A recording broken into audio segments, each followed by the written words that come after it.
کوئی بھی شخص جب اس دنیا سے رخصت ہوتا ہے تو اپنی اس دنیا سے جانے سے پہلے اپنے مال کا وہ خود مختار ہے، جو چاہے جہاں چاہے جس طرح چاہے خرچ کرے.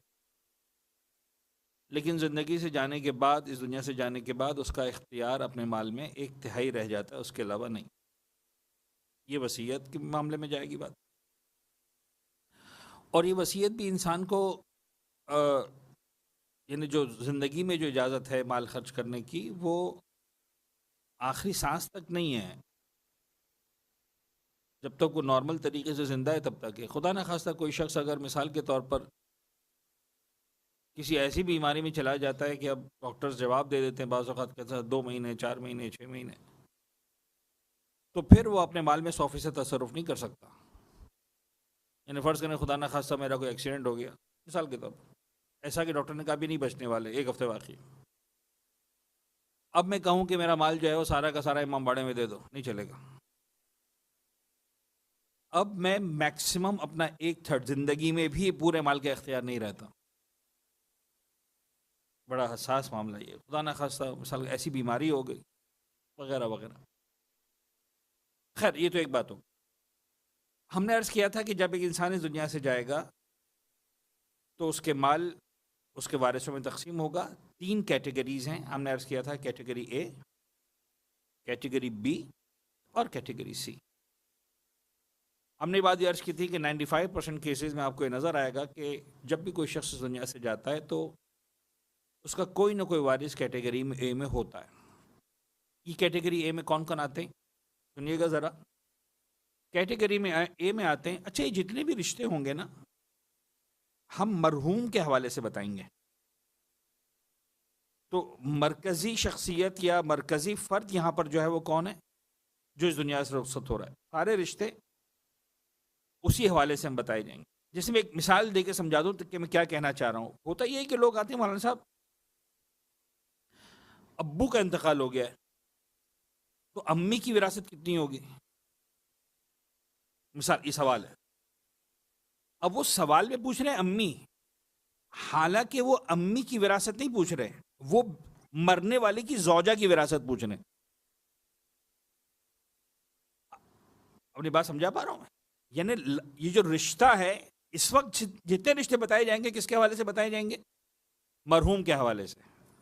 اچھا جی، تو جب ایک شخص دنیا سے رخصت ہوا تو کیٹیگری اے میں اس کے ورثہ ہیں مرنے والے کے ماں باپ اور مرنے والے کی اولاد، یہ وارث ہے. جب بھی کوئی شخص دنیا سے رخصت ہوگا اس کے ورثہ میں اس کے ماں باپ ہیں اگر زندہ ہوں ان میں سے کوئی بھی ایک تو، اور مرنے والے کے اولاد، بچے، بیٹے بیٹیاں واٹ ایور جو بھی، یہ اس کے وارث ہیں. یہ ہو گیا A1. اگر اولاد نہیں ہے تو اولاد کی اولاد، پوتے پوتیاں نواسے نواسیاں، یہ ہیں A2. کلیئر؟ تو کیٹیگری اے کے اندر مرنے والے کے والدین آ گئے، مرنے والے کی اولاد آ گئی، اولاد نہ ہونے کی صورت میں اولاد کی اولاد.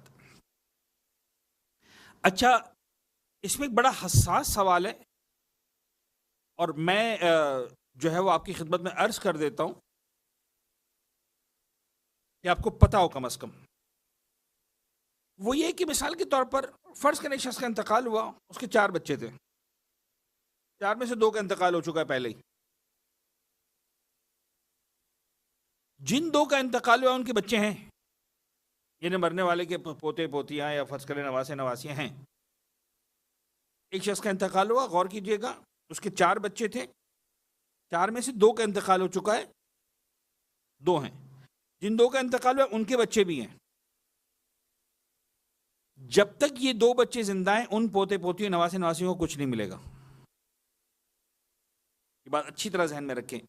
A1 کے ہوتے ہوئے A2 کی باری نہیں آئے گی. مجھے اندازہ ہے کہ یہ چیز ڈائجسٹ کرنا شاید مشکل ہوگی مومنین کرام کے لیے. جہاں بھی بتاتا ہوں اچھا ایسا کیسے ہو سکتا ہے، یہی ہے دین. لہٰذا اگر آپ کو مسئلہ پہلے سے معلوم ہے تو اس کا ایک فائدہ ہوگا. یعنی آج آپ نے اگر مسئلہ سیکھ لیا، مثلا فرض کریں آپ دادا ہیں مثال کے طور پر، اللہ آپ کو بہت لمبی زندگی دے، آپ کے 4 بچے تھے، 4 بیٹے تھے، چاروں کے 4 فرخر بیٹے تھے، 2 بیٹوں کا انتقال ہو چکا ہے، آپ کو آج پتا چل گیا کہ آپ کے پوتے پوتیوں کو کچھ نہیں ملنے والا جب آپ کا انتقال ہوگا، تو 1/3 کا رائٹ تو ہے نا آپ کے پاس، لکھ دیں وصیت میں کہ صاحب میرا 1/3 سارا کا سارا میرے پوتے پوتیوں کو دے دینا، تو مل جائے گا، وراثت میں سے نہیں ملے گا، وصیت میں سے مل جائے گا۔ تو کہتے ہیں نا نالج از پاور، علم آپ کے پاس ہے تو آپ کو اپنی یہ مسائل سیکھنے کا فائدہ یہی ہوتا کہ آپ کو جب مسائل معلوم ہوتے ہیں اور آپ دیکھنے کہ صاحب یہ میرا رائٹ ہے تو میں اس کو استعمال کر سکتا ہوں۔ فرض کریں 3 بیٹوں کا انتقال ہو گیا، ایک بیٹا زندہ ہے، یہ سارے کے سارے 100% کا مالک یہ بیٹا بن جائے گا، وہ باقی 3 بچوں کے جو پوتے پوتیاں نواسے نواسی واٹ ایور ان کو کچھ نہیں ملے گا۔ ان کو کہاں سے ملا؟ ان کو اپنے باپ سے ملا نا، ان کے باپ کا انتقال ہو چکا ہے تو وہ اپنے باپ کے وارث بن گئے، دادا کے وارث نہیں بنیں گے۔ کلیئر ہو رہی بات؟ تو مرنے والے کے وارثوں میں اس کی جو اولاد ہے وہ وارث، اولاد نہ ہونے کی صورت میں اولاد کی اولاد۔ یہ ہوگی کیٹیگری اے۔ کیٹیگری بی میں کون آتے ہیں؟ اگین غور کیجئے گا، مرنے والے کے ماں باپ کے والدین، دادا دادی نانا نانی اگر زندہ ہیں، یعنی فرض کر لیں ایک انسانی دنیا سے گیا، اس کے ماں باپ نہیں ہے، اس کی اولاد نہیں ہے، اولاد کی اولاد نہیں، کوئی بھی نہیں ہے، فرض کریں دادا دادی زندہ ہے تو دادا دادی اس کے وارث ہیں، اور مرنے والے کے بھائی بہن، یعنی اب جو لائن نیچے جا رہی تھی وہ نیچے نہیں جائے گی، کہاں جائے گی؟ رائٹ پہ جائے گی، مرنے والے کے بھائی بہن یہ اس کے وارث ہیں، یہ B1۔ بھائی بہنوں کی غیر موجودگی میں بھائی بہنوں کے بچے، یعنی مرنے والے کے بھتیجے بھانجے بھتیجیاں بھانجیاں، لیکن اگین بات وہی چلے گی کہ اگر بھائی بہنوں میں سے ایک بھی زندہ ہے تو باقی بھتیجوں بھتیجیوں کو بھانجے بھانجیوں کو کچھ نہیں ملے گا۔ جب سارے بھائی بہنوں کا انتقال ہو گیا تو ان کے بچوں کی باری آئے گی، یہ B2 ہو گیا ایک طرح سے۔ لیکن اگین میں نے کہا کہ 95% کیسز میں کیٹیگری اے میں جو ہے وراثت ہوتی ہے، ورنہ پہ جو ہے کیٹیگری بی میں جاتی ہے۔ اچھا کیٹیگری بی میں بھی کوئی نہیں ہے، یعنی ایک شخص کو ہم فرض کریں ایسا ہے کہ جس کے ماں باپ نہیں ہیں، دادا دادی بھی فوت ہو چکے ہیں، نانا نانی بھی فوت ہو چکے ہیں، اولاد بھی نہیں ہے، اولاد کی اولاد بھی نہیں ہے، بھائی بہن بھی نہیں ہے، بھائی بہنوں کے بچے بھی نہیں ہیں، تو پھر کیٹیگری سی آتی۔ کیٹیگری میں سی کون ہے؟ ماں باپ کے بھائی بہن، یعنی اپنے بھائی بہن بھی نہیں ہے تو ماں باپ کے بھائی بہن، یعنی مرنے والے کے چچا تایا پھپھی خالہ ماموں، یہ کون ہو گئے؟ مرنے والے کے ماں باپ کے بھائی بہن، باپ کے بھائی بہن اور ماں کے بھائی بہن، یہ سب وارث بنیں گے، چچا تایا پھپھی خالہ اور ماموں۔ یہ بھی اگر نہ ہو تو پھر ان کے بچے، یعنی مرنے والے کے کزنز، خالہ زاد ماموں زاد پھپھی زاد چچا زاد تایا زاد، یہ ہو جائے گی C3۔ اچھا ان میں بھی کوئی نہیں ہے، یعنی ایک ایسا شخص گیا، مطلب کائنات میں اس کا کوئی نہیں ہے، ماں باپ نہیں ہے، دادا دادی نہیں ہے، اولاد نہیں ہے، اولاد کے اولاد نہیں ہے، بھائی بہن نہیں ہے، بھتیجے بھانجے نہیں ہیں، ماں باپ کے یعنی کوئی کزن کچھ بھی نہیں ہے، تو پھر اس کے وارث میں نے کیا کہا؟ امام زمانہ، یعنی پھر حاکم شرع کے پاس جائیں گے کہ بابا یہ انتقال ہوا، ایسا کوئی نہیں ہے، تو یہ آپ اس کے سارے وراثت کے مالک آپ ہیں، تو ظاہر سی بات ہے وہ پھر لے کر مسلمین کے لیے مومنین کے لیے جہاں بھی مناسب سمجھیں گے وہاں پر اس کو خرچ کر دیں گے۔ ایک جملہ جو ویسے تو دردناک ہے لیکن ایک بہت چھوٹا طالب علم ہونے کے ناطے کہنے دیں،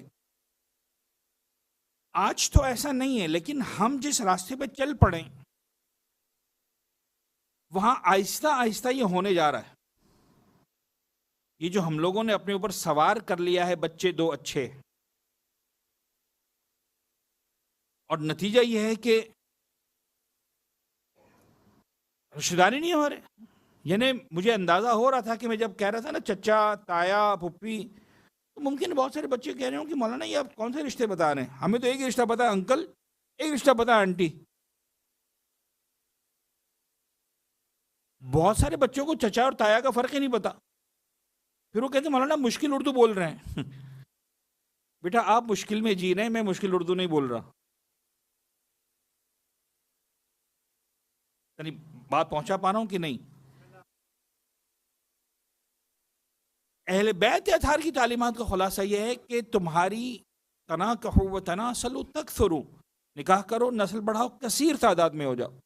ابھی میرا موضوع نہیں، ظاہر سی بات ہے، تو میں اس موضوع پر بہت زیادہ بات نہیں کر سکتا، لیکن ایک دو جملے کہہ دیتا ہوں. اور مجھے اندازہ ہے کہ نقار خانے میں دھوتی کی آواز سنتا کون ہے، لیکن ہمارا کام ہے بول دینا، شاید کہ اتر جائے تیرے دل میں میری بات. یعنی بینگ این ایجوکیشنسٹ، جو لوگ جانتے ہیں ان کے لیے عرض کر رہا ہوں کہ میں بہرحال ایک اسکول چلا رہا ہوں، ایک ادارہ چلا رہا ہوں، 700-750 بچے ہمارے پاس پڑھتے ہیں. آپ یقین جانیے اب جو میں باتیں کر رہا ہوں نا، وہ صرف تکے نہیں ہیں، یا اہل بیت آثار کی روایات وہ تو ایک طاقتور چیزیں ہیں، لیکن اب مشاہدات جو میں آپ کے سامنے پیش کر رہا ہوں، وہ بچے جب ہمارے پاس آتے ہیں جن کے بھائی بہن نہیں ہوتے ہیں، وہ کتنے زیادہ سائیکولوجیکل ڈس آرڈرز کا شکار ہیں وہ ہمیں پتہ ہے.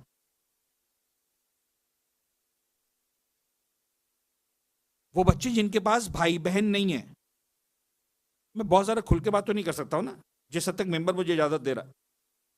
سر ایک ظلم جو آج کے بچوں پر بدترین ظلم ہو سکتا ہے،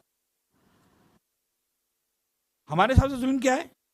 میرے بچے کو بہت زیادہ اچھی ہائی فائی تعلیم نہیں ملی، تو اب $2000 کی والے اسکول نہیں مل سکا، میں افورڈ ہی نہیں کر سکتا ہوں، تو میں اس کو $2000 فیس والے اسکول میں نہیں ڈال سکتا، 2000 درہم والے فیس اسکول میں نہیں ڈال سکتا. اچھا میں اس کو آئی فون نہیں دلا پا رہا ہوں، میں اس کو سوئٹزرلینڈ نہیں گھما کے جا سکتا، میں اس کو جناب علی ڈیزرٹ سفاری پہ نہیں لے کے جا پا. آپ کو لگ رہا ہے ظلم ہے؟ خدا کی قسم یہ کوئی ظلم نہیں ہے. جو بدترین ظلم اس بچے پہ ہو سکتا تھا وہ یہ ہے کہ آپ اس کو بھائی بہن نہیں دے رہے، اور یہ وہ ظلم ہے جو آپ بڑے مزے سے افورڈ کرتے ہیں. بچے کے لیے ظلم یہ نہیں ہے کہ اس کو آئی پیڈ نہیں ملا، آئی فون نہیں ملا، پتہ نہیں بہت زیادہ مہنگی ایجوکیشن نہیں ملی، مطلب پتہ نہیں ننٹینڈو، یہ پتہ نہیں مجھے نہیں پتا PS4 PS5 کیا ہے. مطلب بچے پر ظلم یہ کہ اس کو بھائی بہن نہیں مل رہے، پھر وہ جا کر کہاں ڈھونڈتا ہے؟ ٹویٹر پر فرینڈز ڈھونڈتا ہے، فیس بک پہ ڈھونڈتا ہے، پتہ نہیں واٹس ایپ پہ ڈھونڈتا ہے، پتہ نہیں کیسے ملے، کہاں کے ملے، کس طرح کے ملے. اور پھر ہم کہتے ہیں مولانا صاحب پتہ نہیں بچے ہاتھ سے نکل رہے ہیں. آپ نے نکالے ہیں، وہ نکلے نہیں ہیں.